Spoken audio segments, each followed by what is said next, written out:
I want you guys to close your eyes real quickly and picture taking a train to a very, very high mountain, all the way up. You get off the train and you walk through an opening of trees that leads to one of the 7 wonders of the world, the Lost Incan City. Now you guys can open your eyes. This is just one of the things you can do if you actually decide to visit Peru. Today I'm going to talk to you guys about why you should visit Peru at least once in your lifetime. The sites are not only rich in history, but they're unique to the country. The cuisine is absolutely divine, and it is an affordable trip for being outside of the United States. Some of the sites are Arequipa, Cusco, Machu Picchu, and Lake Titicaca, and like other places that are very different. I'm just going to go through the sites and let you guys know what you'll actually be experiencing if you see the sites. When I'm explaining this to you guys, just keep in mind these are sites that you will not be able to see anywhere else. They're one of a kind and they're only in Peru. Arequipa is in the south of Peru.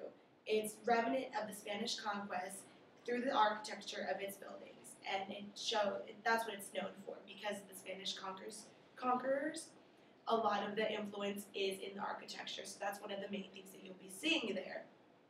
Cusco and Machu Picchu is actually one of the more bigger sites that most people go to in Peru, and according to vacationhomes.com, they go hand in hand, so you can't visit one without seeing the other. So it's really easy to plan out. You go to Cusco and then you go to Machu Picchu, and it's actually a really easy trip to plan because in order to get to the Lost Incan City that I told you about, you have to go to Cusco first because that's the only way you can get there through train. There's also an option instead of taking the train that I explained to you guys can do a hike, which is a 3-day trip.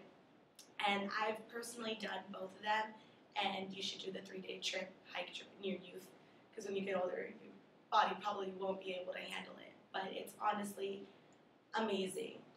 Lake Titicaca is located between Peru and Bolivia, so you'll be able to see a little bit of both spectrums of the different countries because they are very different, like I said. Legend says that the Incan god rose from the lake and originated the stars, the sun, and the moon. So that's a lot of, like, when you go there, not only will you be seeing a lot of nature, but your tour guide will also explain to you a lot of the legend. BBC recently reported that an underwater temple was discovered at the lake. You can't actually see the temple, but they'll show you pictures because of the research that they've done. It's the world's highest lake, and the temple that was discovered consists of terraced crops, a long road, and an 8,000-meter long wall, and it dates back to 1,000 years ago. And it's a pre-Incan ruin, so it's pretty old, and it's older than Machu Picchu and Cusco.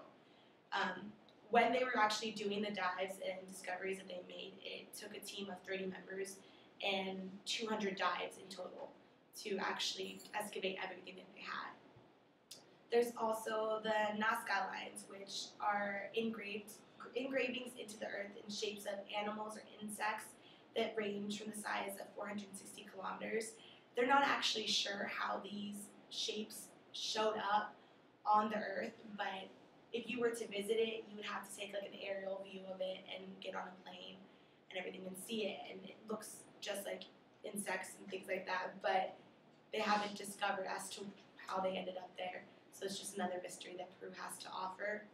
There's also Iquitos and the Amazon River, and this is the perfect place to see an example of the Peruvian rainforest wildlife. Most people think that Brazil contains most of the Amazon, and that's what it's known for, but Peru is actually, this country of Peru is more taken up by the Amazon, and it's much easier to visit because in Iquitos, that's the only place that you'll be able to take a boat ride along and see the indigenous cultures. And Christopher Taylor, from a travel expert from Times Magazine, attested to the fact that Peru is covered, 2/3 of Peru is covered by the Amazonian rainforest, contrary to what people think about Brazil. And he suggested that everyone do boating there versus doing it in Brazil. On top of that, there's the capital, which is Lima, and it's just your typical city that holds governmental palaces and cathedrals that date back to the Spanish conquest, such as the Plaza de Armas, which is typical architectural design, and it's really beautiful. The second thing that's amazing about visiting outside the country is trying new food. And Peruvian food or cuisine has been on a rise, and some of the typical dishes are lomo saltado, yuca frita, ají de pollo, and ceviche, and seafood, meat, typical stuff, but they're known for their seasoning, and it's been progressing, and a lot of the Peruvian government has been putting in a lot of work to expand the cuisine and to have people learn about it and doing projects here in the United States. So it's a lot better if you guys actually try it in the country. Gaston Acurio is hailed to be the next super chef, and he's one of the most popular chefs, or the best chefs in Peru when it comes to Peruvian cuisine. And his mission is to make Peruvian cuisine as familiar around the world as Mexican and Chinese and Thai food. He has a restaurant in San Francisco and 6 other countries, and is really pushing to start that movement. But of course, nothing tastes as best as it does in its home country, so I strongly suggest that when you go there, you take advantage of the diversity in the food. And then the third thing about this trip, or what's appealing, is that it's very affordable. A lot of trips to like Europe and things like that will be more than $2,000 just for a flight and things like that. Flights are very affordable. According to TripAdvisor.com, the lowest cost for a round-trip flight to Peru with probably one layover at maximum or minimum is $620. And as of right now, that's extremely cheap considering that fuel for airplanes has gone up and just everything in general is more expensive. Of course, a direct flight is $1,000 because you're going round trip direct. You don't stop anywhere. But the layovers aren't that bad. When I travel there, I have a layover in El Salvador every time, and it's honestly not that bad. And on top of this, the dollar conversion is right now equivalent to 2.5 Peruvian soles. So your money is worth way more than it is here, and everything is cheaper there. So it goes a lot farther.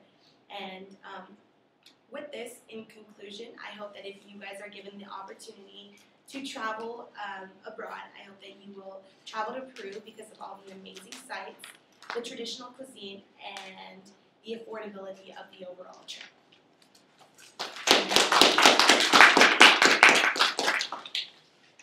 Okay, so I have a video to show you. yeah, well, you set it up already.